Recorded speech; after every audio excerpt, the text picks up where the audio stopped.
வணக்கம்.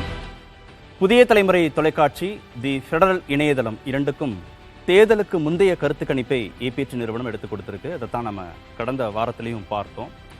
மாநில வாரியாக மக்கள் மனநிலை என்ன அப்படிங்கிறத நம்ம தொடர்ந்து பார்த்துட்டு இருக்கோம். கிட்டத்தட்ட 19 மாநிலங்கள், 82 நாடாளுமன்ற தொகுதிகள், 1314 இடங்கள்ல ஒரு நாடாளுமன்ற தொகுதிக்கு 400 பேர் வீதம் 35,000த்திற்கும் மேற்பட்ட மக்களை நேரடியாக களத்துல போய் சந்தித்து, வீடு வீடாக சந்தித்து, அவங்க இருக்கிற இருப்பிடங்களுக்கு சென்று சந்தித்து இந்த ஆய்வு மேற்கொள்ளப்பட்டிருக்கு. மாநில வாரியாக மக்கள் ஓட்டிங் பேட்டர்ன் எப்படி இருக்கு, எந்த கட்சிக்கு வாக்களிக்க போறாங்க, எந்த கட்சியுடைய வாக்கு சதவீதம் கூடியிருக்கு குறைஞ்சிருக்கு அப்படிங்கிறதெல்லாம் நம்ம தொடர்ந்து பார்த்துட்டு இருக்கோம். அந்த அடிப்படையில் இன்றைக்கும் 2 மாநிலங்கள் குறித்து நம்ம பார்க்க இருக்கிறோம். விருந்தினர்களை நான் அறிமுகப்படுத்தினேன். அரசியல் விமர்சகர் திருமிகு கிருத்திகாதரன் பங்கேற்கிறாங்க. ஊடகவியலாளர் விமர்சகர் திருமிகு ராம்கி பங்கேற்கிறார். அதே போன்று ஏபிடி நிறுவனத்தின் தலைவர் திரு ரகுராம் பங்கேற்றிருக்கிறார். வணக்கம் விருந்தினர்கள் அனைவருக்கும். இன்றைக்கு நாம முதல்ல பார்க்க இருக்கக்கூடிய மாநிலம் கர்நாடக மாநிலம். கர்நாடக மாநிலத்துடைய வாக்கு சதவீதம், கட்சிகளுடைய வாக்கு சதவீதம் எவ்வளவு இருக்கு அப்படிங்கிறத பார்த்துடலாம். கருத்து கணிப்புல பாஜகவுக்கு 57% இருக்கு, காங்கிரஸ் கட்சிக்கு 28% இருக்கு வாக்கு சதவீதம், மதச்சார்பற்ற ஜனதாதளத்திற்கு 1%, பிற கட்சிகளுக்கு 1%, கருத்து இல்லைன்னு 11% பேர் சொல்லியிருக்கிறாங்க. கிருத்திகா, உங்க ஊர் தான் கர்நாடக மாநிலம் தான் முதல்ல பார்க்குறோம். எப்படி இருக்கு உங்க ஊர் அரசியல் நிலவரம்? எங்கூர் அரசியல் நிலவரம் பாஜக, காங்கிரஸ் அப்படின்னு நாங்கள் நிறையா போனது 2023 தேர்தலையும் இந்த மாதிரி எக்ஸிட் போல் சர்வேலாம் பார்த்துட்டோம். இத்தனை நாள் கோடி மீடியா அப்படிங்கிறத விட மீடியாங்கிறத மோடியா அப்படிங்கிற அளவுக்கு 23க்கும் 24க்கும் வித்தியாசம் இருக்குது. ஏன்னா எக்ஸிட் போல் சர்வேகள் எல்லாமே பாரதிய ஜனதா கட்சிக்கு ஆதரவாக இருந்தாலும் நாங்கள் மக்கள் அப்படிங்கிறவங்க கர்நாடகம் ஒரு மினி இந்தியா மாதிரி முதலில் இந்தியாவின் தலையெழுத்தை மாற்றி காட்டிய மாநிலம். உங்களுக்கே தெரியும், கர்நாடகத்தை விட கர்நாடக தேர்தலில் தமிழ்நாடு, கேரளா, ஆந்திரா, தெலுங்கானா எல்லாருமே ரொம்ப சந்தோஷப்பட்டாங்க. ஏன்னா கர்நாடகாவை பொறுத்த வரைக்கும் பிஜேபி ஆட்சி அமைக்கக்கூடிய வாய்ப்புள்ள ஒரே தென்னக மாநிலம்.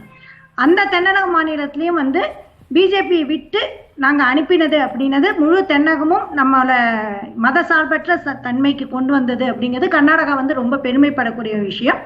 அதனால இந்த எக்ஸிட் போல் சர்வே அது இது அப்படிங்கிறத விட பொதுமக்கள் கருத்துப்படி மத சார்பற்ற ஜனதாதள் அப்படின்னு உங்க கட்சி பிஜேபியோட போயிருக்கு.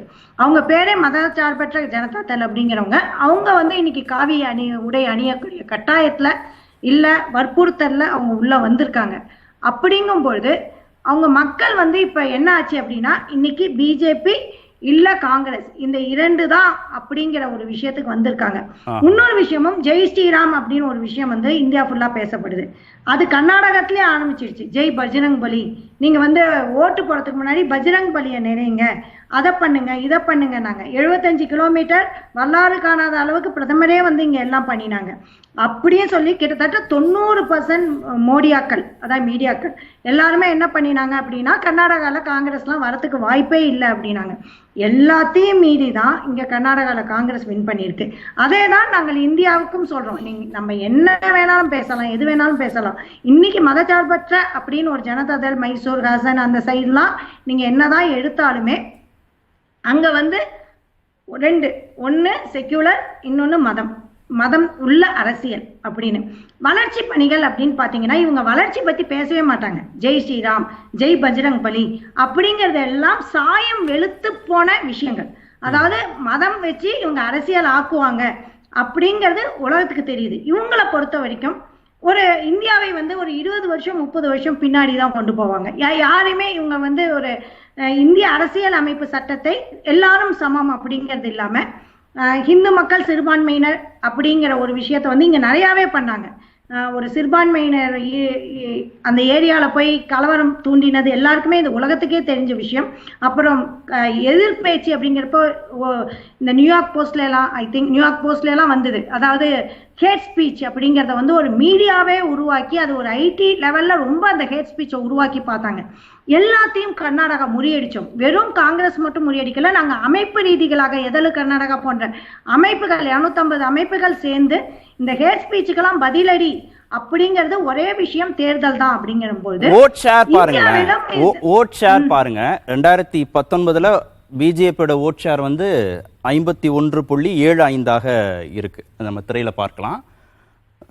கடந்த நாடாளுமன்ற தேர்தல் 2019 51.75, 2024 57.27%. இது பாஜகவுக்கு கிட்டத்தட்ட ஒரு 6% அளவுக்கு கூடியிருக்கு.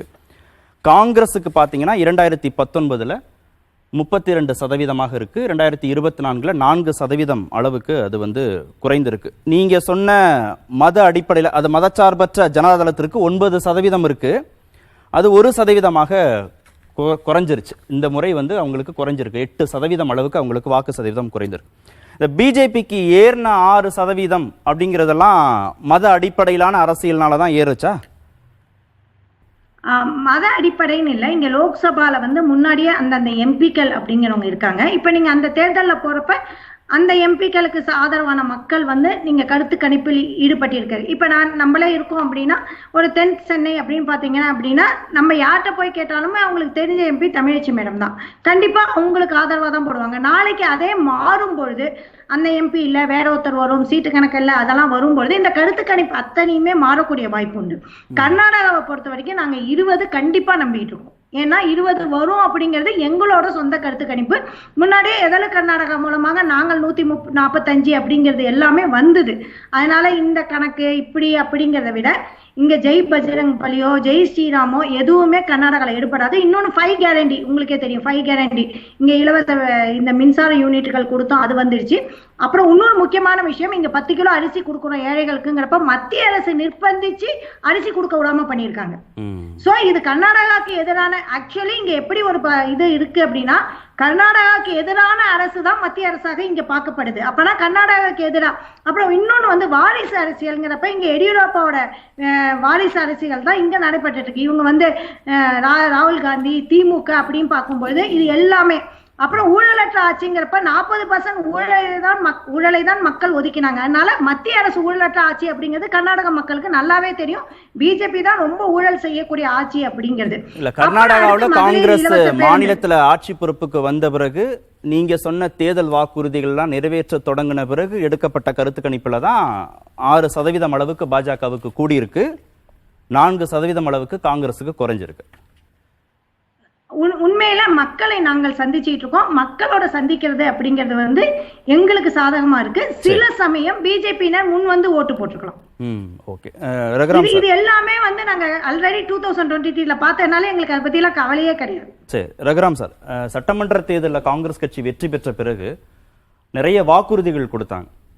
அந்த வாக்குறுதிகளை நாடாளுமன்ற தேர்தலுக்கு முன்பாக அவங்க நிறைவேற்றணுங்கிறதா அவங்களுக்கு பெரிய சேலஞ்சாவே இருந்தது. அதை நிறைவேற்றினாதான் அவங்க நாடாளுமன்ற தேர்தலில் ஒரு கணிசமான இடங்களை பெற முடியும் அப்படின்னு சொல்லப்பட்டது. அதற்கு முக்கியத்துவம் கொடுத்து அவங்களும் நிறைவேற்ற தொடங்கினாங்க. ஆனாலும் காங்கிரஸ் கட்சியுடைய வாக்கு சதவீதம் குறைஞ்சிருக்கு, பாஜகவுடைய வாக்கு சதவீதம் கூடியிருக்கு. ஆனால் அது மக்கள் மனநிலை இல்லைன்றாங்க, அது பிரதிபலிப்பு இல்லைன்றாங்களே அவங்க. போன அசம்பிளி எலெக்ஷனில் காங்கிரஸ் வந்து ஒரு 7% பாயிண்ட் பிஜேபியோட கூட வாங்கியிருந்தாங்க. இப்போது நம்ம ஒப்பீனியன் போல் ஃபைண்டிங்ஸ் பிரகாரம் பிஜேபி வந்து ஒரு 6% புள்ளிகள் முன்னாடியில் இருக்காங்க, முன்னணியில் இருக்காங்க. என்னோட தனிப்பட்ட கருத்து என்னன்னா, கர்நாடகாவில் இருக்க காங்கிரஸ் அரசு அவங்க கொடுத்த வாக்குறுதிகளை நிறைவேற்றினாங்களா இல்லையான்றது இப்போ அது ஒரு ஃபேக்டர் இல்லைன்னு நினைக்கிறேங்க. அது அசம்பிளி எலெக்ஷன் முன்னாடி அது பிளே அவுட் ஆகலாம். இப்போ வந்து அடுத்து யார் மத்தியில் அரசு அமைக்கணும், அதுதான் மக்களோட ஃபோக்கஸாக இருக்கு. அதன் அடிப்படையில் அவங்க வந்து வாக்களிக்கிறாங்க. இப்ப 2018 அந்த ட்ரெண்ட் தான் அப்படியே வரும்ன்றீங்க. 2018 காங்கிரஸ் 19 இல்ல 2018 காங்கிரஸ் மதச்சார்பற்ற ஜனதாதளம் சட்டமன்றத்துக்கு, 19 பிஜேபிக்கு அதிக மெஜாரிட்டி மக்கள் கண்டிப்பா அது அப்படியே ரிப்பீட் ஆகும். கரெக்டா சொன்னீங்க. அதுதான் இப்போ வந்து parliament Congress support base vote ஷேருக்கு இதுக்கு எந்த சம்பந்தம் இல்லைங்க. அசம்பிளியில் அவங்க வின் பண்ணது, அவங்க வாங்கின ஓட் ஷேர் அது இன்டாக்டா தான் இருக்கு. ஆனா காங்கிரஸ்க்கு ஓட்டு போட்ட சிலர் இப்போ மோடிக்கு ஓட்டு போடலாம், அதனால தான் அவங்களுக்கு ஓட் ஷேர் கூடி இருக்கு. இது நாடாளுமன்ற பொது வாக்காளர்களா சொல்றீங்க? காமன் ஓட்டர்ஸ் தொடர்ந்து லாஸ்ட் 2014 இருந்து பாத்தீங்கன்னா பிஜேபி கர்நாடகத்தில் கொஞ்சம் கொஞ்சம் பலம் கூடிட்டே வருதுங்க அவங்களுக்கு, குறிப்பாக நாடாளுமன்ற தேர்தலில். அதனால இந்த ட்ரெண்டு நம்ம மக்கள் மனசில் இருக்கிறது கரெக்டாக படம் பிடிச்சிருக்கோன்னு தான் எனக்கு தோணுது. ஓகே, ராம்கி உங்களுடைய அப்சர்வேஷன் என்னது? கர்நாடக அரசியல் பத்தி பேசுறது கூப்பிட்டது ரொம்ப அழைத்ததுக்கு நன்றி. ஏன்னா 4 நாட்கள் வந்து ஒரு ட்ரிப் போயிட்டு இன்னைக்கு காலைல தான் சென்னை வந்தேன். ஸோ கர்நாடகாவில் வந்து இப்போ இந்த கிட்டத்தட்ட இந்த போகும்போது சொல்லிட்டு போல, அதனால நீங்க அங்கிருந்து வர்றீங்கன்னு எங்களுக்கு தெரியாது. இந்த முடிவுகள் வந்து கிட்டத்தட்ட ஒரு உண்மைக்கு நெருக்கமா இருக்கிறத நான் பாக்குறேன். கிட்டத்தட்ட மதச்சார்பற்ற சனாச்சாரத்தில் அதோட பிரசன்ஸ் நில் ஆக்சுவலா எங்கேயுமே நம்ம பார்க்க முடியல. மக்கள் மகிழ்ச்சியா இருக்கிறாங்கன்னா அது காங்கிரஸ் ஆட்சினால மகிழ்ச்சியா இருக்கிறாங்க. நீங்க என்ன சொல்ல வரீங்க இப்போ? இல்ல என்னன்னா, நீங்க வந்து இந்த சில, அதாவது எப்போதுமே கர்நாடகாவில் வந்து வேரியஸ் பார்ட்டிஸ் இருப்பாங்க, சின்ன சின்ன பார்ட்டிஸ் நிறைய இருப்பாங்க. மதச்சார்பற்ற ஜனதா தளத்துடைய அந்த பிரசன்ஸுங்கிறது எப்போதும் எல்லா இடத்துல இருக்கும். குறிப்பா நான் போன அந்த இது சென்ட்ரல் கர்நாடகாங்கிறது அதிகமா இருக்கிற ஒரு பகுதி. அந்த இடத்துல இந்த அன்னைக்கு குமாரசாமியோட கட்சியோட பிரசன்ஸ் இல்லை. அதுக்கு மாறாக பாஜக வந்து தொடர்ச்சியாக வளர்ச்சி அடைஞ்சிருக்கிறது. அதில் வந்து பார்த்தீங்கன்னா பொதுவாகவே வந்து இந்த கர்நாடகா வந்து கணிப்பதுங்கிறது ரொம்ப எளிதுன்னு தான் நான் பார்க்குறேன். ஏன்னா அது வந்து நீங்கள் பார்த்தீங்கன்னா அது பிராந்திய அரசியல் ஒரு 4 பிரிவாக இருக்கும். ஒரு மைசூர் ஒரு ரீஜன், பெங்களூர் ஒரு ரீஜன், குல்பர்கா, பெல்காம், அப்படி 4 ரீஜன். ஸோ 4 ரீஜனையும் நீங்கள் வந்து பண்ணிங்கனாலே ஓவராலாக என்ன வருதுங்கிற ஈஸியாக கணிச்சு விடலாம். ரெண்டாவது ஒரு ஜாதி அரசியல், அங்கே என்ன ஒக்கலிக்கருடைய அவங்களுடைய ஆதரவு எங்கே இருக்குது, லிங்காயத்தோட ஆதரவு எங்கே இருக்குது, அது அப்படியே ஸ்விப் ஆகிட்டே போயிட்டு இருக்கும். ஸோ அவங்க கிட்டத்தட்ட லிங்காயத்தினுடைய ஓட் பர்சன்டேஜ் 20% டிசைடிங் ஃபேக்டர் ஆக்சுவலாக. ஸோ இந்த விஷயங்கள்லாம் பார்க்கும்போது ரொம்ப எளிதாக இந்த ஃபேக்டர்ஸ்லாம் எங்கே மூவ் ஆகுதுங்கிறத பார்த்து நம்ம எளிதாக கணித்து விடலாம். சட்டமன்ற தேர்தலில் வந்து காங்கிரஸ் கட்சிக்கு கூட கிடைத்த ஒரு பெரிய விஷயத்துக்கு இந்த ஃபேக்டர்ஸ்லாம் ரொம்ப முக்கியமான காரணம். ஸோ இப்போ அந்த ஒரு விளக்கம் மட்டும் கொடுங்க, தொடர்ந்து சொல்லுங்க. மதச்சார்பற்ற ஜனதாதளம் எங்கெல்லாம் பலமா இருந்ததோ இப்போ அங்கெல்லாம் பாஜக பலமா இருக்குன்னு சொன்னீங்க இல்லையா? ஒரு செக்குலர் பார்ட்டி மதத்தை முன் வச்சு அரசியல் செய்யக்கூடிய ஒரு கட்சிக்கு போறாங்கன்னு அவங்க விமர்சிச்சாங்க இல்லையா கிருத்திகா? அந்த டிரான்ஸ்ஃபர்மேஷன் எப்படி நடந்தது? மதச்சார்பற்ற ஜனதாதளத்திலிருந்து பாஜகவுக்கு போறாங்க, காங்கிரஸுக்கு தானே வந்திருக்கணும். அவங்க ஒருவேளை செக்குலர் பார்ட்டியாக நினைக்கிறாங்கன்னா அவங்க காங்கிரஸ் பக்கம் தானே வந்திருந்திருக்கணும்.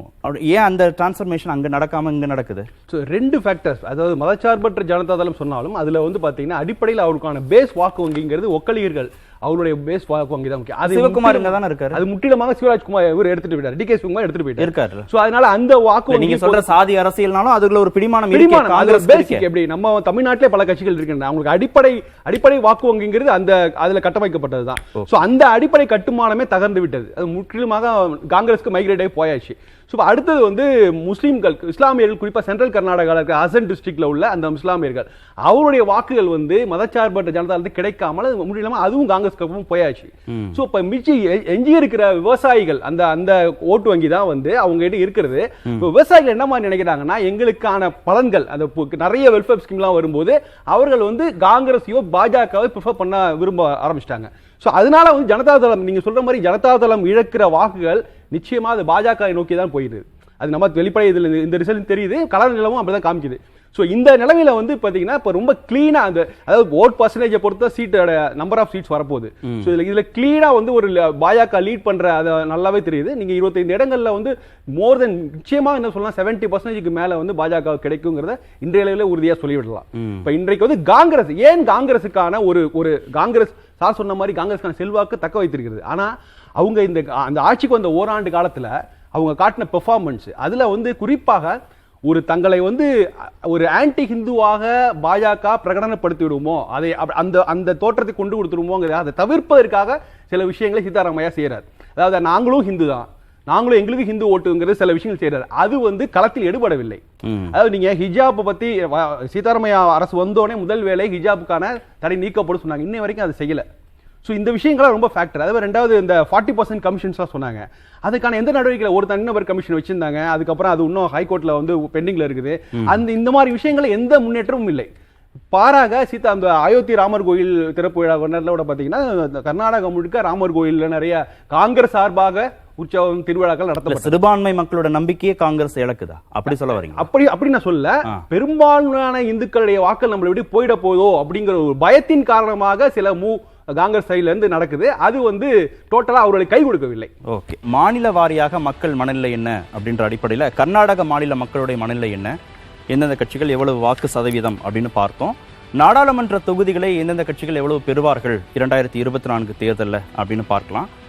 பாஜக 26 நாடாளுமன்ற தொகுதிகளை பெறும் அப்படின்னு கருத்து கணிப்பின் மூலமாக தெரிய வந்திருக்கு.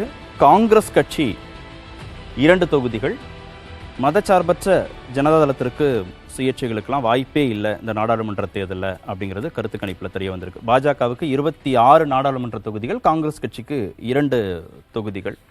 கிருத்திகா, இதில் 2018 சட்டமன்ற தேர்தல், நாடாளுமன்ற தேர்தல், அந்த ட்ரெண்டு தான் அப்படியே பிரதிபலிக்கும் இந்த முறையும் அப்படின்னு கருத்து கணிப்பின் மூலமாக தெரிய வந்திருப்பதாக திரு ரகுராம் குறிப்பிட்டார். சட்டமன்றத்திற்கு காங்கிரஸ், நாடாளுமன்றத்திற்கு பாஜக, திரு மோடி பிரதமராக இருக்கணும், அப்படிதான் மக்களுடைய மனநிலை இருப்பதாக கருத்து கணிப்பு சொல்லுது. ஒரு பகுதியில அந்த மனநிலை இருக்கதான் இருக்கு. அதாவது மங்களூர், அந்த ஹூப்ளி, சில சமயத்துல வந்து அவங்க வந்து தெளிவா இருக்காங்க. என்ன அப்படின்னா, மத்தியில யார் வேணும், இதுல மாநிலத்துல யார் வேணும் அப்படின்னு. இதே நார்த் கர்நாடகா அந்த சைட்லாம் நீங்க பாத்தீங்க அப்படின்னா சிறுபான்மையினரும் தலித் மக்களும் மிக அதிகம் உள்ள பகுதிகள். எல்லா இடங்கள்லையுமே ராகுல் காந்தி, அதுவும் பாரத் ஜோடோ யாத்திரா போன பிறகும் மிகப்பெரிய ஆதரவு. ஏன்னா நான் வந்து முழுக்க கர்நாடகா அதுக்கு பின் பயணம் செய்து மக்களின் மனநிலையும் அப்ப எலெக்ஷன் அப்ப நான் தெரிஞ்சுக்கிட்டேன். இப்பயும் மக்கள் கிட்ட தொடர்ந்து பேசிட்டு இருக்கிறது இல்லாம நாங்க எதலு கர்நாடகா, இந்த வேக்கப் இந்தியா, அது போன்ற அமைப்புகள் எல்லாமே அவங்க வந்து தனிப்பட்ட பாசிசத்துக்கு எதிரான அமைப்புகள், அந்த அமைப்புகளும் மிக தீவிரமாக எலெக்ஷன் வேலையில இந்த தடவை ஈடுபட்டிருக்காங்க. அப்படிங்கும்பொழுது அவங்க கிட்ட பேசும்பொழுது நீரோட்டமாக, அதாவது அடிமட்ட நீரோட்டமாக வெளியில தெரியாமையே ஒரு இந்த மதவாத அரசியலுக்கு மிக அதீத எதிர்ப்பு இருக்கிறதா தான் வந்து அவங்களோட பர்சனல் கருத்து கணிப்பு எல்லாமே சொல்றாங்க. போன தடவை அந்த காங்கிரஸ் கட்சிக்கும் பாஜகவுக்கும் ஒரு மெல்லிய வேறுபாடு இருக்கிறதா தானே ராம்கி இப்போ குறிப்பிட்டார். 4 நாட்கள் அங்க சுற்றுப்பயணம்லாம் மேற்கொண்டோம், இப்பதான் வந்தேன், அங்க இருக்கக்கூடிய சூழல் குறித்து பேசுறேன்னு அவர் சொல்லும்போது பெரிய டிஃபரன்ஸ் ஒன்றும் இல்லையே. நான் இந்து, ஆனா நான் இந்துத்துவாவை பின்பற்ற மாட்டேன்னு சித்தராமையா சொல்றாரு. ஆனா அந்த வேறுபாட்டை பின்பற்றுறதுல ஒரு தடுமாற்றம் தெரியுதா காங்கிரஸ் கட்சிக்கு?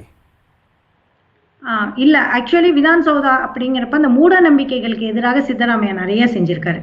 அந்த இந்த வாசல் வழியா போகணும், அந்த வாசல் வழியா போகணும் அப்படிங்கிற பல வருட காலமாக இருந்த மூட நம்பிக்கைகள், இது செய்யணும் அது செய்யணும் அப்படிங்கிறது எல்லாத்துக்கும் எதிராக முதலாக வந்து இயக்கம் சார்ந்த அரசியல் இருக்கக்கூடாது அப்படின்னு சொல்லிட்டு ஐபிஎஸ் ஆபீசர்ஸ் எல்லாம் வந்து மாத்தினதாகட்டும், மதம் சார்ந்து நிறைய விஷயங்கள் செய்யக்கூடாது, நீங்க முதல்ல வந்து தேசிய கல்விக் கொள்கையில இருக்கிற பாடத்திட்டங்கள் நீக்கினதாகட்டும், காங்கிரஸ் செய்த மிக பெரிய முயற்சிகள் இருக்கு. அதுவும் இல்லாம நாங்க வந்து கிட்டத்தட்ட ஐ ஹோப் வந்து 5.5 லட்சம் கோடி கொடுத்தா எங்களுக்கு 50,000 கோடி தான் வருது. சோ 16% கூட எங்களுக்கு வந்து வரல. அதுவும் 13% தான் சொல்றாங்க. 13% கூட, அதாவது கர்நாடகா கடும் உழைப்பில் கொடுக்கக்கூடிய இதுல பல மாநிலங்களுக்கு செய்யறாங்களே தவிர்த்து கர்நாடகா ஓர வஞ்சனை செய்யப்படுகிறது அப்படிங்கிறதுல மக்கள் மனதுல ஆழமா பதிஞ்சிருக்கு. அவங்க தெரிஞ்சோ தெரியாமல இந்த எக்ஸிட் போல்ல கலந்துக்காம இருந்திருக்கலாமே தவிர்த்து பல விதங்களில் வந்து ஓரவஞ்சனை செய்யப்பட்ட மாநிலமாக கர்நாடக மாநிலமும் அதை வந்து எல்லா மக்களுக்கும் தெரிஞ்சதாகவும் இருக்கு அப்படிங்கறத சுரேஷ் பேசினது இந்த கருத்து கணிப்புக்கு முன்பாக, அதனால அது ஒரு இதுல பிரதிபலிக்காம இருக்கலாம். அந்த திரு ரகுராம் கேட் அவங்க இந்த நிதி பகிர்வுல தென் மாநிலங்கள் புறக்கணிப்பு, குறிப்பா கர்நாடக மாநிலத்திலிருந்து அந்த பிரச்சனை கிளம்புது. டெல்லியில போய் சித்தராமையெல்லாம் போராட்டம்லாம் நடத்துறார். ஆனா இதெல்லாம் கருத்து கணிப்புக்கு பின்பாக நடந்த சம்பவங்கள். நம்ம மாநிலம் புறக்கணிக்கப்படுதுன்னு காங்கிரஸ் தொடர்ந்து வைக்கக்கூடிய குற்றச்சாட்டு தேர்தலில் எதிரொலிக்கும்னு அவங்க நம்புறாங்க. அப்படி எதிரொலிக்க வாய்ப்பு இருக்கா? டேட்டா பேச்சு இல்லை, என்னோட தனிப்பட்ட ஒப்பீனியன் என்ன நினைக்கிறேன், ஒருவேளை அது ஒரு இஷ்யூவா இல்லாம கூட இருக்கலாம். ஏன்னா இந்த எலெக்ஷன்ல வந்து அடுத்த பிரதமர் யாரு, அவங்க இதெல்லாம் என்ன பண்ணாங்க, இனி வந்தா என்ன பண்ண போறாங்க, அதுதான் ஃபோக்கஸ்ல இருக்குங்க. ஸோ அந்த விதத்துல இந்த எலெக்ஷன் பொறுத்த மட்டும் பிஜேபி ஒரு படி முன்னாடி இருக்காங்க. ஒரே ஒரு பாயிண்ட் வந்து இப்போது 1 இயர் முன்னாடி முடிஞ்ச அசம்பிளி எலெக்ஷனில் ஜனதாதள் செக்குலர் வந்து 13.29% சீட் வாங்கியிருந்தாங்க, ஓட்டு வாங்கியிருந்தாங்க. அவங்களுக்கு 19 சீட் இருக்குது அசம்பிளியில். இப்போ நம்ம சர்வேல வந்து 1% தான் அவங்களுக்கு ஓட் ஷேர் இருக்கு. அது ஒன்று கூட கன்வெர்ட் ஆகலை நாடாளுமன்ற தேர்தல் இல்லை, ஆகாது. ஆனால் இதில் என்னன்னா, ஜனதாதள் செக்குலர் வந்து பிஜேபி கூட சேர்ந்து இருக்கிறதுனால அவங்க ஓட்டர்ஸ் அன்டிசைடடாக கூட இருக்கலாம். ஒன்று. ரெண்டாவது, அவங்க சேர்றதுனால அவங்களுக்கு ஒரு 2 சீட் வரத்துக்கும் வாய்ப்பு இருக்குது. இதுதான் 2 ஆப்போசிட்ஸ் அங்கே. ஸோ அவங்க பிஜேபி கூட சேர்ந்ததுனால ஓட்டர்ஸ் இன்னும் டிசைட் ஆகலை.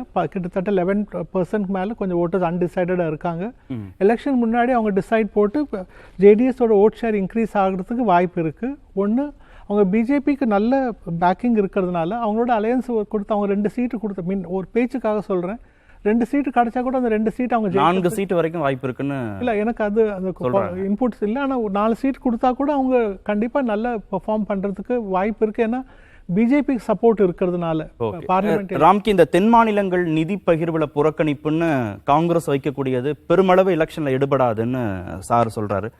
இஷ்யூ பேஸ்டா எலெக்ஷன் பார்க்கப்படுறது இல்லையா? அப்போ நான் அந்த விஷயத்தில் உடன்படுகிறேன். என்னன்னா, நம்ம தமிழ்நாட்டில் பேசப்படுகிற அளவுக்கு வந்து கர்நாடகத்தில் நிதி ஒதுக்கீடு பாரபட்சம் கட்டப்படுகிறதுங்கிற விஷயம் அங்கே பெரிய அளவில் பேசப்படலாம் இல்லை. காங்கிரஸ் மட்டும் பேசுதா? காங்கிரஸ் மட்டும் பேசு. இன்ஃபேக்ட் அவங்க ஒரு ஸ்டெப் முன்னாடியே போகிறாங்க. போய் டெல்லியில் போய் ஆர்ப்பாட்டம் நடத்தினதெல்லாம் ஒரு பெரிய விஷயம். அதாவது கர்நாடக ஆளுங்கட்சி முதல்வர் உட்பட அமைச்சர்கள்லாம் போயிருந்தது ஒரு பெரிய விஷயம். அந்த விஷயம் வந்து மாநில அளவில் பெரிய அளவில் ஒரு செய்தியாக போய் சேருது. ஆனால் நீங்கள் பார்த்தீங்கன்னா கிரவுண்ட் லெவலில் பார்த்தீங்கன்னா இது எங்களுக்கு வந்து மத்திய அரசு பாரபட்சம் காட்டுங்கிற அந்த செய்தி இன்னும் போய் சேரலை. அதுக்கு என்ன காரணம்னா, தமிழ்நாடு அளவு வந்து ஒரு ஒற்றுமையான ஒரு விஷயம் அங்கே இது இல்லை. ஏன்னா அங்கே அடிப்படையிலே ஒரு கிட்டூர் கர்நாடகா ஒரு தனி பகுதியாக இருக்குது, கல்யாண் கர்நாடகா தனி பகுதியாக இருக்குது. இப்போ அவங்க என்ன கேட்குறாங்கன்னா, நீங்கள் வந்து மைசூர் மாகாணம், பெங்களூர் மாகாணம் அந்த பகுதியிலே அதிகமான வளர்ச்சி திட்டங்கள் போகுது, கிட்டூர் கர்நாடகா வந்து கைவிடப்பட்டு அந்த மாதிரியான அந்த விஷயங்கள்லாம் இருக்கிறதுனால அங்கே வந்து பெரிய அளவில் போய் சேராது. ஆக்சுவலாக எங்கள் பகுதி கொண்டு வாங்க, எங்கள் டிஸ்ட்ரிக்ட் கொண்டு வாங்கிற மாதிரியான குரல்கள் தான் அங்கே எழுடும். ஸோ அதனால் நிதி ஒதுக்கீடுங்கிறது மாநில அளவில் ஒரு பெரிய விஷயம் இருந்தால் தான் அது பெரிய அளவில் உரத்து குரல் ஒலிக்கும். அவங்க நல்ல எஃபோர்ட் எடுக்கிறாங்க, ஏன்னா இந்த மாதிரி விஷயங்களை எடுத்து செய்கிறாங்க. ஆனால் வந்து களத்தில் அவங்க தேர்தல் வெற்றியாக கன்வெர்ட் பண்ணுறதுல காங்கிரஸ் பண்ணுறதுல ஒரு சிக்கல் இருக்கு. கிருத்திகா, இதுக்கும் பதில் சொல்லுங்க. அப்புறம் காங்கிரஸ் ஒரு சாஃப்ட் ஹிந்துத்துவ பின்பற்றுகிறதுனால பெரும்பான்மை இந்துக்களுடைய வாக்குகள் நம்ம பாஜகவுக்கே வாக்களிக்கலாமே அப்படின்னு தோணும், அதுவும் காங்கிரசுக்கு சமீப நாட்கள் ஒரு பலவீனத்தை ஏற்படுத்தும்னு சொன்னாரு.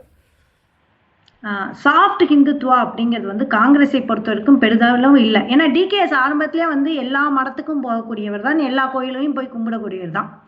நீங்க சித்தராமையா டிகேஎஸ் பாத்தீங்கன்னா 2023லயே வந்து நாங்கள் வந்து இந்துக்களுக்கு எதிரி அல்ல, இந்துத்துவாக்களுக்கு தான் நாங்கள் எதிரி அப்படின்னு முன்வைத்து அதுக்கு அந்த பஜ்ரங் பலி, அது ஜெய் பஜ்ரங் பலி அப்படிங்கிறதுக்கெல்லாம் எதிராக தான் நாங்க செயல்பட்டோம். இங்க ஜெய் ஸ்ரீராம்லாம் இன்னைக்குதான் இந்தியா பாக்குது. நாங்க முன்னாடியே ஜெய் ஹனுமான், ஜெய் பஜ்ரங் பலி, ஹிஜாப் விஷயங்கள், இது எல்லாமே கடுமையான விஷயங்கள் உட்பட்டு, அது மட்டும் இல்லாம ஒரு பஜ்ரங் பல்ல நடந்த ஒரு சிறுவர் வந்து உயிரிழந்ததை வைத்து பெரும் அரசியல் வந்து அந்த பக்கம்லாம் நடந்தது. அதெல்லாம் மீறி தான் இங்க காங்கிரஸ் ஜெயிச்சது, சும்மாலாம் ஜெயிக்கல. இதை விட பல மடங்கு எதிர்ப்பும் பல மடங்கு விஷயங்களும் நடந்து இங்க பிஜேபி அசைக்கவே முடியாத சக்தி அப்படிங்கிற ஒரு விஷயத்துல இருந்து காங்கிரஸ் எழுந்து வந்ததெல்லாம் சாமானிய விஷயம் இல்லை. இதுக்கு பல விஷயங்கள் உதவிச்சு. ஆனா இப்போ ஒரு முக்கியமான விஷயம், வெறும் நிதி பகிர்வு மட்டும் இல்ல, அரிசி கொடுக்க மாட்டேன்ட்டாங்க. இந்த டபுள் இன்ஜின் அப்படின்னு இருந்தாதான் வந்து இங்க டபுள் இன்ஜின் தான் இங்க பெரிய பிரச்சனையா இருந்தது. அங்க அரிசியை கூட தர மாட்டேன்ட்டாங்க. கர்நாடகா வந்து அரிசியை கூட கொடுக்க முடியாத ஒரு விஷயமா மத்திய அரசை பார்க்கும்போது வீடு வீடா நாங்க அரிசி கொடுக்கணும். இது வந்து இன்னும் எலெக்ஷன் ஒன்றும் ஆரம்பிக்கல. நாளைக்கு எம்பி எலெக்ஷன் வந்து ஆரம்பிக்கும் போது அரிசி கொடுக்கல, இன்னும் எங்களுக்கு வந்து பணம் கொடுக்கல, நம்மளோட வளர்ச்சியை வந்து மத்திய அரசு தான் தடுக்குது அப்படிங்கிற ஒரு விஷயங்கள், அதுவும் பெண்களுக்கு எதிரான கட்சி, சிறுபான்மையினர் நலத்துக்கு, அதுவும் மல்லிகார்ஜுன கார்கே வந்து அரசல் புரசலா பிரதமர் அப்படின்னு பேச்சு வந்தாலே முழுக்க காட்சி மாறிடும், முழுக்க மாற்றி மாட்டணும். ஏன்னா மண்ணின் மைந்தர் நாளைக்கு பிரதமராக வாய்ப்பு இருக்கு அப்படிங்கும் போதே கர்நாடகா மக்கள் மனசு மாறி அத்தனை பேர் பாருங்க, நார்த் கர்நாடகா ஃபுல்லாவே மல்லிகார்ஜுன் கார்கேக்கு எதிராக. ஏன்னா போன தடவை எலெக்ஷன்ல வந்து மல்லிகார்ஜுன் கார்கே வந்து நிறைய பிரச்சாரம் பண்ணும்போது மண்ணின் மைந்தர்ங்கிற வார்த்தையை வச்சுதான் இங்க நிறைய இடங்கள்ல நாங்க ஜெயிச்சோம். இந்த சமயம் மத்திய அரசுல அவர் முக்கிய, அதுவும் காங்கிரஸ்ல தலைவராக இருக்கும்பொழுது கண்டிப்பா ஓட்டு வந்து அதிகம் வரும். இன்னும் அந்த எலெக்ஷன் தேதிகள் அறிவிக்கிறதுனால அவங்க இந்த அரிசி கொடுக்கல, எங்களுக்கு நிதி பகிர்வு கொடுக்கல, அப்புறம் நலத்திட்டங்கள் எதுவுமே எங்களுக்கு செய்யல. அப்புறம் மோடியோட நலத்திட்டங்கள் என்ன அப்படின்னு பாத்தீங்கன்னா எந்த ஒரு நலத்திட்டமும் இல்லை, சிறுபான்மையினருக்கும் எந்த நலத்திட்டமும் கிடையாது. அரசியல் அமைப்பு சட்டத்தை நிறைய நீங்க தானே கொண்டு போய் சேர்க்கணும், மத்திய அரசின் திட்டங்களை காங்கிரஸ் தானே கொண்டு போய் சேர்க்கணும் மக்களுக்கு. அவங்க அம்பானிக்கும் ஆதானிக்கும் செய்யக்கூடிய திட்டங்களை எப்படி காங்கிரஸ் மாநிலத்தில இருந்து கொண்டு போய் சேர்க்க முடியும்? நிறைய மத்திய அரசு திட்டங்களை செயல்படுத்துறாங்க, நிறைய நிதி கொடுக்கறாங்க, அவங்களுடைய நிதி பகிர்வோடு மத்திய அரசு திட்டங்கள் செயல்படுத்தப்படுது.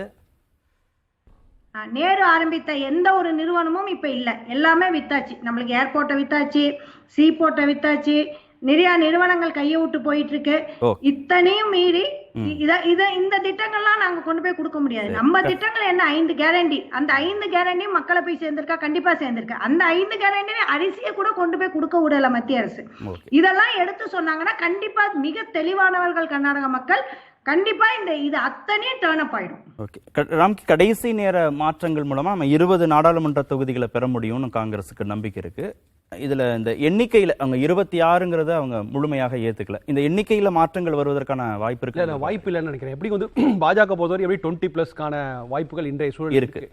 காங்கிரஸ் கட்சிக்கு நிச்சயமா ஒரு 10 இடங்கள் கிடைக்கலாம், சாரி 8 இடங்கள் கிடைக்கலாம். மிச்சம் உள்ள 8 இடங்கள் கிடைக்கிறதுக்கு வாய்ப்பு இருக்கு. ஆனா அதுக்கு வந்து காங்கிரஸுக்கு செய்ய வேண்டிய, நான் வந்து ரொம்ப ஆர்வமா வெயிட் பண்ணிருக்கிறது வந்து காங்கிரஸோடைய கேண்டிடேட் லிஸ்ட்டை வெயிட் பண்ணிருக்கேன். ஏன்னா அவங்க யாராருக்கெல்லாம் பிரதிநிதி கொடுக்க போறாங்க அப்படிங்கிறது. அவர்கள் வந்து லிங்காயத்துகள், ஒக்கலிகர்கள் இவர்களை தவிர்த்து விட்டு எண்ணிக்கையில் குறைவான ஜாதிகள், அப்புறம் வந்து இஸ்லாமியர்கள், கிறிஸ்துவர்கள், இவர்களை வந்து எம்பவர் பண்ற மாதிரியான ஒரு கேண்டிடேட் லிஸ்ட் வந்ததுன்னா அது பெரிய அளவில் காங்கிரஸ் கட்சிக்கு இது தேர்தல் மட்டும் இல்லை, அடுத்து வரப்போகிற 4 ஆண்டுகள் 2029 தேர்தலை அது எதிர்கொள்வதற்கான ஒரு வாய்ப்பாக கூட அமையும். ஏன்னா அந்த மாதிரியான ஒரு விஷயம் நடந்தாகணும். ஏன்னா இன்னைக்கு பாஜக ஒரு வளர்ச்சியோட உச்சத்துக்கு போயிருக்கு. கண்டிப்பாக ஒரு டவுன்ஃபால் ஆரம்பிக்கும் அவங்களுக்கு. ஸோ இந்த 2024 அப்புறம் கர்நாடகாவில் நிச்சயமாக பாஜக ஒரு டவுன்ஃபால் இருக்கும். அதை வந்து பெரும்பான்மை சாதிகள், பெரும்பான்மை சமூகத்தை வந்து அப்பீஸ் பண்ற வேலைகள் தான் பாஜக செய்து வேணான்றீங்களா? காங்கிரஸ் செய்ய வேணான்றீங்க? காங்கிரஸ் வந்து அதாவது பாஜக செய்து திறமையா செய்து கொண்டிருக்காங்க. அவர் சட்டமன்றத்தில் செய்தாங்க, அசம்பிளி இதே விஷயத்தை காங்கிரஸ் செய்துதான் காங்கிரஸ் கட்சியால் பெரிய அளவில் 135 அளவுக்கு மிக பெரும்பான்மை பெற்று ஆட்சி அமைக்க முடிந்தது. அந்த ஸ்ட்ராட்டஜியை மாற்றி விட்டு இப்ப இன்றைக்கு எண்ணிக்கையில் குறைவான சாதிகளை ஒரு எம்பவர் பண்ணும்போது காங்கிரஸ் கட்சிக்கான வாய்ப்பை சீட்டை நம்பி இப்போ நம்ம ஒரு 10 சீட்டோ 12 சீட்டோ ஜெயிக்கிறதுக்கான சில விஷயங்கள் செய்யறதை விட அடுத்து ஒரு 5 ஆண்டுகளுக்கான ஒரு லாங் டேர்ம் பிளானா ஒரு விஷயத்தை காங்கிரஸ் முன்னெடுத்ததுன்னா அவங்களுக்கு வளர்ச்சிக்கு ரொம்ப வசதியா இருக்கும் நான் பாக்குறேன். ஓகே ரகுராம் சார், இந்த சாதி அடிப்படையிலான வாக்கு சதவீதம்ங்கிறது ஓட்டிங் பேட்டர்ன்ல ஏதாவது மாற்றங்கள் வர வாய்ப்பு இருக்கா அந்த வேட்பாளர்கள் அப்படி முன்னிலைப்படுத்தப்படும் போது? எனக்கு என்னமோ இது சென்ட்ரல் கவர்மெண்ட்ல யாரை ஹெட் பண்ண போறாங்க அதுதான் மெயின் ஃபோக்கஸா இருக்கும். நம்ம எலெக்ஷன் போடுறப்ப எல்லாருமே மனசுல ஒரு காரணத்தை வச்சுதான் ஓட்டு போடுறோம். யாருக்கு ஓட்டு போடுறோம், ஆமா எதுக்காக போடுறோம். இதுல கர்நாடகால நம்ம சர்வே பண்ணப்போ அதோட சேர்த்து ஒரு 9 கேள்வி கேட்டிருந்தோம். அதுல ஒரு கேள்வி எது உங்க வாக்கு உரிமையை நிர்ணயிக்கும் கேட்டப்போ 40% வந்து மோடி திரும்ப பிரைம் மினிஸ்டரா வரணும். அதுதான் சரி. கிருத்திகா சொன்னாங்கல்ல, மல்லிகார்ஜுன கார்கே வந்து மண்ணின் மைந்தர், அவர் ஜெயிச்சா பிரதமரா, காங்கிரஸ் ஜெயிச்சா பிரதமரா வரலாம் அப்படின்னு ஒரு எண்ணம் வந்துராதா மக்களுக்குன்னு கேட்டாங்க. கர்கே யாருமே பிரைம் மினிஸ்டர் கேண்டிடேட்டா ப்ரப்போஸே பண்ணலீங்க, அவர் ரேஸ்லயே இல்லை. ஸோ அதனால அது ஒரு ஹைப்போதெட்டிக்கல் பாயிண்ட் தான் அது. ஸோ 40% பேர், அதாவது எலெக்ஷன்ல எனக்கு எதுக்கு நம்ம அந்த கேள்வி கேட்டோம்னா 3வது வாட்டி அவங்க டேர்ம் பதவிக்கு வரணும்னு போட்டி போடுறாங்க. இதன் ஆன்டி இன்கம்பன்சி இருக்குமான்னு ட்ராக் பண்ணா அது 40% அவருக்கு தான் ஓட்டு போடுறேன்னு சொல்றாங்க.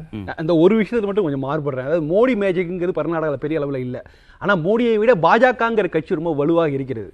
மோடி இருந்தாலும் இல்லாட்டினாலும் பாஜக ஒரு வலுவான தொகுதி. ஏன் கர்நாடக சட்டமன்ற தேர்தலில் எடுபடலைன்னால சொல்றீங்களா? மோடி மேஜிக் இல்ல. கர்நாடக சட்டமன்ற தேர்தல் கூட மோடி மேஜிக் முன்னிறுத்தி அவங்க செய்யல, அன்றைக்கும் செய்யல, இன்றைக்கும் அவங்க செய்யற மாதிரி தெரியல. சோ இன்றைக்கு வந்து மோடியினால திரும்பவும் மோடி வர வேண்டும் என்பதற்காக கர்நாடக மக்கள் வாக்களிக்கிறத நான் பார்க்கல. கட்சி கட்டமைப்புங்கிறது அடிப்படையில ரொம்ப வலுவாக இருக்கிறது. அது காங்கிரஸ் கட்சியில உள்ள பலவீனங்கள், மதச்சார்பற்ற ஜனதா உள்ள பலவீனங்கள் எல்லாவற்றையும் பாஜக உள்வாங்கி கொண்டு அதை பலமாக்கிட்டாங்க. அதனால ஒரு கட்சி கட்டமைப்பு ரீதியாக ஒரு நம்பர் 1 கட்சியாக இருக்கிறதுனால அதுக்கு வந்து வாய்ப்பு நிறைய இருக்கு. மாநில வாரியாக மக்கள் மனநிலை என்ன அப்படின்ற அடிப்படையில் 2வது மாநிலமாக இன்றைக்கு நாம ஒடிசா மாநிலத்தை பார்க்க இருக்கோம். கிருத்திகா, இதுல பாஜக, பிஜு ஜனதாதளம், காங்கிரஸ் இவங்களுடைய ஸ்டேட்டஸ், ஓட்டிங் பேட்டர்ன், ஓட்டிங் பேங்க்ல எவ்வளவு இருக்கு, வாக்கு சதவீதத்துல எவ்வளவு சதவீதம் இருப்பார்கள்னு நினைக்கிறீங்க? கண்டிப்பா பிஜு ஜனதா தளம் அப்படிங்கிறவங்க வந்து ஜாஸ்தியா இருப்பாங்க. ஏன் அப்படின்னா பிஜு ஜனதா தள் வந்து இந்த விஷயம் என்ன அப்படின்னா, ஒரு முன்னாடி பிஜேபிக்கு ஆதரவா இருந்தாங்க. ஆனா இப்ப பிஜேபிக்கு எதிராக ஒரு நடவடிக்கை, அதாவது 3000 கிறிஸ்டின் வீடுகள், அதாவது சிறுபான்மை வீடுகள், 300க்கும் மேற்பட்ட சர்ச்சுகள், இப்ப எப்படி மணிப்பூர் இருந்ததோ அதே மாதிரியான விஷயங்கள் ஒடிசால பண்ணி இனிமேலுக்கு ஒடிசால உள்ள நுழைய முடியாது அப்படிங்கிற ஒரு நிலைமையை வந்து அவங்க பிஜேபியிலேருந்து விலகி இது பண்ணாங்க. ஸோ இது வந்து சிறுபான்மையினருக்கு எதிரான ஒரு கட்சி தான் அப்படிங்கிறது வந்து இவர் உணர்ந்து, நான் பாதிக்கப்பட்ட மக்களோடு இருப்பேன் அப்படின்னு சொல்லி இவர் நவீன் பட்நாயக்க மக்கள் நம்புறாங்க. ஓகே. அந்த மக்களை வந்து என்ன சொன்னோம் அப்படின்னா, நாளைக்கு அவர் பி டீமா தான் இருக்காரு அப்படிங்கிற ஒரு பிரச்சாரத்தை வந்து காங்கிரஸ் இன்னும் வலுவா எடுக்கல. வலுவா எடுத்தா வந்து இது அத்தனையும் மாறக்கூடிய வாய்ப்பு இருக்கும். ஏன்னா மணிப்பூர்ல நடந்த விஷயங்கள் வந்து பி டீம், அதாவது இனிமேலுக்கு காங்கிரஸா பிஜேபியா அப்படிங்கிற ஒரு விஷயத்துல வந்து ஒடிசால தான் நம்மளுக்கு நிறைய அந்த இவங்க அதாவது பழங்குடியின மக்கள் பிரச்சனை வந்தது. அந்த பழங்குடியின மக்களுக்கு சேவை செய்த அந்த ஃபாதர் வந்து கொல்லப்பட்டார். எல்லாமே அந்த ஸ்டெயின்ஸை வந்து கொல்லப்பட்டாங்க. இந்த மாதிரி நிறைய விஷயங்கள் வந்து சிறுபான்மையினுக்கு எதிராக வந்து பிஜேபி இருக்கு அப்படிங்கிறது இன்னும் ஒடிசா மக்கள் உணர ஆரம்பிச்சுட்டாங்கன்னா முழுக்க வந்து நாடாளுமன்றத்துல வந்து காங்கிரஸ் பக்கம் வரக்கூடிய வாய்ப்பு இருக்கு. ஆனா காங்கிரஸ் இதை எப்படி எவ்வளவு ஸ்டேட்டஸ் இருக்கு, கருத்து கணிப்புல என்ன தெரிய வந்திருக்குங்கிறத பார்த்துடலாம். கட்சிகளுடைய வாக்கு சதவீதம் அது வந்து பாஜகவுக்கு 54% அளவுக்கு இருக்கு.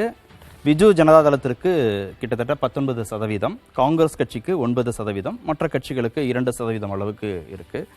நாடாளுமன்ற தொகுதிகளாக எவ்வளவு பெறுவார்கள் அப்படின்னா பாஜக 20 நாடாளுமன்ற தொகுதிகளை பெற வாய்ப்பு இருக்கு. பிஜு ஜனதாதளம் ஒரே ஒரு நாடாளுமன்ற தொகுதியை வெற்றி பெறுவதற்கான வாய்ப்பு இருக்கு. கடந்த தேர்தல்களோடு ஒப்பிடுகிற போது 2019 ஒப்பிடுகிற போது கிட்டத்தட்ட ஒரு 16% அளவுக்கு பாஜகவுக்கான வாக்கு சதவீதம் கூடியிருக்கு. பிஜு ஜனதாதளத்திற்கு கிட்டத்தட்ட ஒரு 23% அளவுக்கு வாக்கு சதவீதம் குறைந்திருக்கு. இந்த வாக்கு சதவீதம் பாஜகவுக்கு போயிருக்கு. காங்கிரஸை பொறுத்த வரைக்கும் வாக்கு சதவீதம் குறைந்திருக்கு. 13%லிருந்து 9% அளவுக்கு அவங்களுக்கு வாக்கு சதவீதம் குறைந்திருக்கு. பாஜகவுக்கு மட்டும் வாக்கு சதவீதம் கூடியிருக்கு. நாடாளுமன்ற தொகுதிகளும் அதிகமான தொகுதிகள் பெறுவதற்கு கிட்டத்தட்ட 20 தொகுதிகள் பெறுவதற்கு வாய்ப்பு இருக்கு. ராம்கி, இதில் மாநில அரசியலில் 2 பேரும் இரு துருவங்களாக இருக்கிறாங்க அப்படின்னு கிருத்திகா சொன்னாங்க. ஆனால் நீங்கள் இப்போ சமீபத்தில் நடந்த மாநிலங்களவை தேர்தலில் திரு அஸ்வினி வைஷ்ணவுக்கு சப்போர்ட் பண்ணது திரு நவீன் பட்நாயக் தான். 3வது வேட்பாளரை அவர் அறிவிக்கவே இல்லை. அப்போது எதிரது அரசியலை மேற்கொண்டாலும் அது சட்டமன்ற தேர்தலுக்கு போதுமானது. நாடாளுமன்ற தேர்தல் அப்படின்னு வருகிற போது மத்தியில் ஆட்சி பொறுப்பில் இருந்தால் ஆதரவு கொடுக்குறோன்ற நிலைப்பாட்டில் தான் இருக்கிறாங்க. அதனால இந்த வாக்கு சதவீதம் குறைந்திருக்கா உங்களுக்கு? எனக்கு இந்த ரிசல்ட்ஸ் ரொம்ப ஆச்சரியமாக இருக்குது. என்னால் ஏற்றுக்கொள்ளவே முடியல. இந்த அளவுக்கு வந்து பிஜு ஜனதாதளம் வந்து இந்த அளவுக்கு ஒஸ்ட் பர்ஃபார்மராக நான் என்னால் எதிர்பார்க்க முடியல. ஓரளவு அவர்கள் மேலே ஒன்றும் பெரிய அளவில் ஒரு அதிருப்தி அலையோ ஒரு ஆன்டி இன்கம்பன்ஸோ இல்லை. ரெண்டாவது, நீங்கள் வந்து பிஜு ஜனதாதளம் ஒரு பி டீம்லாம் சொல்ல தேவையில்லை. வெளிப்படையாகவே வந்து பிரதமர் மோடி அவர்கள் பாஜக இல்லாத ஒரு மாநில முதல்வரை இந்த அளவுக்கு பொழுந்திருக்காருன்னா அது நவீன் பட்நாயக் தான் அந்த அளவுக்கு பொழுந்திருக்காரு. அதே போல் நவீன் பட்நாயக்கும் வந்து பிரதமர் மோடி ஒரு பாஜகராகவே மாறி அவர் வந்து நம்ம இந்தியாவை வழிநடத்துகிறார், ஒரு உலக வல்லரசாக்குறதுக்கான எல்லாம் அவர் பாதையில் பயணிப்போங்கிற மாதிரியான வெளிப்படையாக பொது மேடையிலே அவங்க பேசுறாங்க. மீண்டும் பிரதமராக வெற்றி பெற்று வந்து வாழ்த்துக்களை தொடங்கி வைப்பார் பேசுறார் நவீன். அதனால வெளிப்படையாக சொல்ற. ஆனாலும் வந்து 2 பேருக்குமே ஒரு கூட்டணி அமைவதற்கான வாய்ப்பு இல்லைன்னு தான் இன்னைக்கு களம் சொல்கிறது. ஏன்னா வந்து 2 கட்சிகளுமே சம அளவில் வளர்ந்துருக்கின்றன. நீங்கள் பார்த்தீங்கன்னா காங்கிரஸை பொறுத்த வரைக்கும் 2017 நீங்கள் கொஞ்சம் பார்க்கும்போது அது வந்து 3வது இடத்துல தான் ரொம்ப தூரத்தில் இருக்குது. நீங்கள் வந்து ரொம்ப நெக் டு நெக்குங்கிறது நீங்கள் பாஜகவும் பிஜேடியும் தான். அப்படி இருக்கும்போது 2க்குமே நடுவில் கூட்டணி வரது வாய்ப்பு இல்லை. ஆனாலும் வந்து பார்த்தீங்கன்னா ஒரு 50-50 தான். பிஜு ஜனதால இந்த அளவுக்கு வந்து ஒரு மோசமான இடங்களை பெறுவதற்கான வாய்ப்பு இல்லைன்னு 10 பெற வாய்ப்பு இருக்கு. ஏன்னா அவருடைய அந்த இமேஜிங்கிறது, அதாவது ஒடிசாவை பொறுத்த வரைக்கும் மோடி இமேஜை விட நவீன் பட்நாயக்கோட இமேஜிங்கிறது ரொம்ப அதிகம் இன்னும் இருக்கு. அவர் இது very good delivery manager. So இன்னைக்கு அவர் சொன்ன விஷயங்களை டெலிவரி பண்றாரு. அதனால மக்கள் மத்தியில் பெரிய அளவில் அதிருப்திலாம் இல்லை. ரெண்டாவது, நீங்கள் வந்து பல விஷயங்களில் வந்து ஒடிசா வந்து பல முன்னேற்றங்கள் இருக்கு. நீங்கள் ஒரு 100 ஆண்டுகளுக்கு முன்னாடி ஒடிசான்னு ஒரு மாநிலம் இருக்குமான்னு யாருக்குமே எதிர்பார்த்தில்லை. ஒரியாங்கிற மொழி வந்து தேசிய அளவில் பேசப்படுமா அப்படிங்கிறதுலாம் இன்னைக்கு வந்து அது ஒரு கிளாசிக்கல் அந்தஸ்து கிடைச்சிருக்கு. பெரிய அளவில் வளர்ச்சியெல்லாம் நடந்துட்டு இருக்கு. அக்ரிகல்ச்சரில் ஒரு தண்ணீர் அடைந்த மாநிலம், அதாவது அவங்க வந்து நெல்லெல்லாம் வந்து வெளி மாநிலங்கள் வந்து வாங்கிட்டு இருந்தாங்க. அவங்க இன்னைக்கு தண்ணீர் அடைஞ்சிருக்காங்க. நிறைய டெவலப்மெண்ட் ப்ரோக்ராம்ஸ் ஒரு 20 இயர்ஸ் நிறைய நடந்திருக்கு. அதுக்கான கிரெடிட் முழுக்க நவீன் பட்நாயக் தான் கொடுத்து ஆக வேண்டும். அது ஏன் ரகுராம் சார் ஓட் பேங்கா கன்வெர்ட் ஆகல, இல்ல நாடாளுமன்ற தொகுதியா கன்வெர்ட் ஆகல? இவ்வளவு பாதிப்புன்னு வந்திருக்கு நமக்கு. நவீன் பட்நாயக் ஒரு டால் லீடர்ன்றதுல யாருக்கும் செகண்ட் ஒப்பீனியன் இருக்க முடியாதுங்க. 24 வருஷம் அவர் வந்து ஒரிசா முதலமைச்சராக இருந்திருக்காரு. போன வாட்டி 19 நாடாளுமன்ற எலெக்ஷனு, லோக்சபா எலெக்ஷன் நடந்தது, பார்லிமெண்ட் எலெக்ஷனும் அசம்பிளி எலெக்ஷனும் நடந்தது ஒரிசாவில். அப்போ அந்த அசம்பிளி எலெக்ஷனில் பிஜு ஜனதாதள் வந்து பிஜேபியோட 12% புள்ளிகள் கூட வாங்கியிருந்தாங்க. அதோடு நடந்த பார்லிமெண்ட் எலெக்ஷனில் பிஜு ஜனதாதளோட லீட் வந்து 4% பாயிண்ட்ஸாக கம்மி ஆயிடுச்சு. ஒரே டைமில் நடந்த எலெக்ஷன்லேயே பிஜேபிக்கு வந்து கிட்டத்தட்ட 8% வாக்குகள் மக்கள் அதிகமாக போட்டிருக்காங்க. 2014 பிஜேபிக்கு ஒரிசால ஒரு சீட் இருந்ததுங்க. லாஸ்ட் டைம் வந்து 8 சீட்டு அது உயர்ந்திருக்கு. இப்போ வந்து நம்ம 20 சீட்டு வரோம் நம்ம ப்ரொஜெக்ட் பண்ணியிருக்கோம். அங்கே வந்து அந்த கட்சி வளர்ந்து வரதை நம்ம பார்க்குறோம். இந்த டேட்டா மூலமாக நம்ம பார்க்குறோம். ஒன்று. ரெண்டாவது வந்து இது இப்போ அசெம்பிளி எலெக்ஷன் ரிசல்ட்ஸு கம்ப்ளீட்டாக வேறு மாதிரி இருக்க வாய்ப்பு இருக்குது. ஏன்னா அது நவீன் பட்நாயக் வந்து சீஃப் மினிஸ்டருக்காக போட்டி போட போகிறாரு. அதனால அந்த ரிசல்ட்ஸ் கண்டிப்பாக வேறு மாதிரி தான் இருக்கும். நாடாளுமன்றத்தை நவீன் பட்நாயக்கிட்ட தான் மக்கள் கொடுப்பாங்க, அப்படி கருதுறீங்க? அசெம்பிளியே வந்து நவீன் பட்நாயக்கான வெற்றியாக மாற்றிடுவாங்க. அந்த ஓட் பர்சன்டேஜ் இந்த ஓட் பர்சன்டேஜ் நம்ம கம்பேர் பண்ண முடியாதுங்க. அசெம்பிளி எலெக்ஷனில் மக்கள் நவீன் பட்நாயக் போடுறதுக்கு வாய்ப்பு இருக்குது. நம்ம ஒரு கேள்வி கேட்டிருந்தோம், எதிர்கட்சி தலைவர்களில் நீங்கள் யார் வந்து நல்ல பிரதமர் வேட்பாளராக நீங்கள் தேர்ந்தெடுக்கிறீங்கன்னு கேட்டதுக்கு இதர கருத்தில் ஒரிசாவில் இருக்க வாக்காளர்கள் 1.09 பேர் நவீன் பட்நாயக் அவங்க பேரை சஜஸ்ட் பண்ணாங்க. அது அவரோட ஸ்டேச்சரை ரிஃப்ளெக்ட் பண்ணலிங்க. மக்கள் கிளியராக இருக்காங்க, இது வந்து பார்லிமெண்ட் எலெக்ஷன், அதில் வந்து நவீன் பட்நாயக் வந்து ஒரு பிரைம் மினிஸ்டர் ரேஸில் இல்லைன்றதுனால. ஸோ இது வந்து நம்ம கண்டிப்பாக அவரோட பெர்ஃபார்மன்ஸோ அவரோட ஸ்டேச்சரோ வச்சு நம்ம இதை கம்பேரே பண்ணக்கூடாதுங்க. பிஜேபி வந்து இது ஒரிசால வளர்ந்துட்டு இருக்கு. இந்த பிரதமர் வேட்பாளருங்கிறத கடந்து மாநிலத்தை ஆளக்கூடிய கட்சி நாடாளுமன்ற தொகுதிகள் இத்தனை இருக்கணும்ன்ற அந்த உணர்வு மக்களுக்கு இருக்கும் இல்லையா? இப்போ ஒன்று அதில் அங்கே ஒரு குவாலிட்டேட்டிவாக ஒரு பெரிய டெவலப்மெண்ட் நடந்திருக்குங்க. நவீன் பட்நாயக் வந்து அவரோட சக்சஸர் யாருன்னு அனௌன்ஸ் பண்ணியிருக்காரு. அது ஒரு பெரிய சர்ச்சையாக போயிட்டு இருக்கு ஒரிசால. அதனோட இம்பேக்ட் கூட இருக்கலான்னு எனக்கு தோணுது. இன்னொரு பாயிண்ட், கிட்டத்தட்ட 14.17% மக்கள் அவங்க முடிவை எடுக்கலைங்க. அவங்கள பெருவாரியானவங்க வந்து பிஜேடிக்கு போட்டால் அந்த கேப் நேரோ ஆகும். ஆனால் பிஜேபி முன்னணியில் இருக்க போகிறாங்கன்ற சிச்சுவேஷன் மாறாது என்னமோன்னு எனக்கு தோணுது. ஓகே திரு ராம்கி, இதுல இருதுருவ அரசியலாக இருக்கிறதுனால காங்கிரஸால அங்க வர முடியலையா ஒடிசாவை பொறுத்த வரைக்கும்? ஆமா, அதுதான் முக்கியமான ஃபேக்டர். ரெண்டாவது, காங்கிரஸ் வந்து இப்ப நீங்க அவங்க எடுக்கிற ஸ்ட்ராட்டஜியே பாத்தீங்கன்னா பிஜு ஜனதா தளமும் பாஜக பி டீம் சொல்றதெல்லாம் வந்து அது வந்து காங்கிரஸ் தான் ஒரு பேக் ஃபயர் ஆகுது. ஏன்னா காங்கிரஸுக்கான நிறைய ஸ்கோப் உள்ள மாநிலம் வச்சுலாம் இங்க நிச்சயமா இது நல்ல வளர்ச்சிக்கான காங்கிரஸ்க்கான நல்ல வாய்ப்பு உள்ள மாநிலம். எங்க தவற விடுறாங்க என்னன்னா, ரெண்டாவது நீங்க நவீன் பட்நாயக் மேல மக்கள் மத்தியில ஒரு சலிப்பு இருந்திருக்கலாம், இத்தனை வருஷம் இருந்திருக்காங்க, இன்னும் நிறைய எதிர்பார்த்திருக்கலாம். பாஜகவோட அரசியல் இதெல்லாமே வந்து ஒரு காங்கிரஸ் கட்சிக்கு ஒரு வாய்ப்பு இருக்கு. ஆனா அங்க என்ன தவற விடுறாங்கன்னா, கட்டமைப்பு கிரவுண்ட் லெவல்ல பாத்தீங்கன்னா ஒரு காங்கிரஸ்க்கான கட்டுமானமே எதுவும் இல்லை. இப்ப நீங்க பிஜு ஜனதாவும் பாஜகவும் களத்தில் இப்ப நீங்க வந்து மோடி அவர்கள் நவீன் பட்நாயக புகழும்போது பாஜக மக்கள் பாஜக தொண்டர்கள் மத்தியில் சலசலப்பு வருது.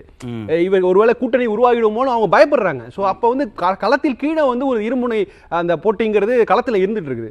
ஸோ அப்படி இருக்கும்போது அந்த இருமுனை போட்டியை உடைத்து விட்டு காங்கிரஸால முன்னேற இந்த இருமுனை போட்டியே காங்கிரஸ் வளரக்கூடாதுன்றதுல கூட இருக்கலாமா? அந்த அப்படி இல்லை. ஆக்சுவலா இதை வந்து பாஜக ஸ்ட்ராட்டஜியாவே எடுத்து திரும்ப காங்கிரஸை குறை சொல்லிட்டு இருக்காங்க. ஆனா காங்கிரஸோட பிரசன்ஸ் ரொம்ப குறைவா இருக்குது. அவங்க வந்து இன்னைக்கு பாத்தீங்கன்னா பாஜகவினர் வந்து எஸ்பெஷலி பிரதமரே வந்து காங்கிரஸை தான் குறை சொல்றாரு. நவீன் பட்நாயக் குறைகள் நிறைய இருக்கு, அதை ஹைலைட் பண்றதே கிடையாது. இந்த சூழல்ல வந்து அவங்க திரும்ப காங்கிரஸை இன்னும் கீழே பின்தகில் தள்ளுறதுக்காக முயற்சிகள் தான் இருந்துட்டு இருக்கு. நான் இந்த தேர்தலை பொறுத்த வரைக்கும் நான் ஒரு 8 தொகுதிகள் வந்து ஒரு பெரிய டிசைடிவ் ஃபேக்டரா நினைக்கிறேன். இந்த 8 ரிசர்வ் தொகுதிகள் ஒரு முக்கியமான விஷயம். 21 தொகுதியில் 8 தொகுதிகளுக்கு பெரிய விஷயம். அந்த SC ST சோசியல் இன்ஜினியரிங்கை காங்கிரஸ் எப்படி கையாள போகிறது அப்படிங்கிற விஷயம் தான் வந்து தேர்தலில் ஒரு அவங்களுக்கான வெற்றியை தீர்மானிக்கும் நான் நினைக்கிறேன். ஓகே, நன்றி. நிகழ்ச்சியில் பங்கேற்ற அனைத்து விருந்துகளுக்கும். நாளைக்கு வேறு 2 மாநிலங்களோடு நாம உங்கள் மனநிலை எப்படி இருக்கு அப்படின்னு தேர்தலுக்கு முந்தைய மெகா கருத்து கணிப்பில் சந்திக்கலாம். நன்றி, வணக்கம்.